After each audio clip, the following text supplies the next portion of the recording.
শপথ নিয়েই সরাসরি কাজে প্রথম দিনেই বুঝিয়ে দিলেন শিক্ষা ব্যবস্থায় এবার বড় ঝড় আসতে যাচ্ছে। তোমরা কেমন আছো? ঠিক মতো পড়ালেখা করছো তো? নকল কিন্তু আর হবে না। ঠিক এভাবেই শিক্ষার্থীদের সাথে কথা বলে কাজ শুরু করলেন নতুন শিক্ষামন্ত্রী ডক্টর এহসানুল হক মিলন। কিন্তু শুধু কথা নয়, তিনি এবার এমন কিছু সিদ্ধান্ত নিয়েছেন যা দেশের কোটি কোটি অভিভাবকদের দুশ্চিন্তা কমিয়ে দিয়েছে। কী সেই চমক, চলুন শুনি। দায়িত্ব নেওয়ার প্রথম দিনেই সবচেয়ে বড় স্বস্তির খবর দিলেন অভিভাবকদের।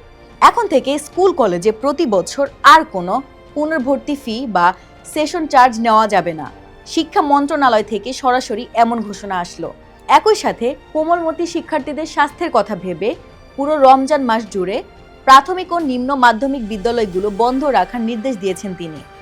দায়িত্বের শুরুতেই এমন জনবান্ধব সিদ্ধান্ত বলে দিচ্ছে শিক্ষায় এবার বড় পরিবর্তন আসছে।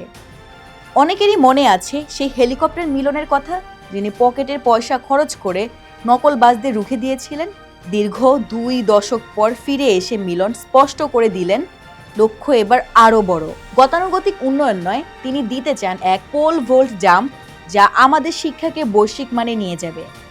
দুর্নীতির প্রশ্নে সাফ জানিয়ে দিলেন, আমি যখন দায়িত্বে ছিলাম কোনো দুর্নীতি হয়নি, এবারও হবে না, এটাই ফাইনাল।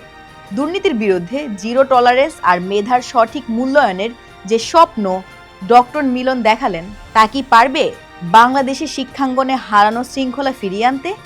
আমাদের শিক্ষা ব্যবস্থা কি সত্যি বিশ্বমানের হতে যাচ্ছে? আপনার কি মনে হয়, শিক্ষামন্ত্রীর এই অ্যাকশন মোড কি দীর্ঘস্থায়ী হবে? কমেন্টে আপনার মতামত জানান, ভিডিওটি শেয়ার করুন এবং এই খবরটি সবাইকে ছড়িয়ে দিন। ধন্যবাদ।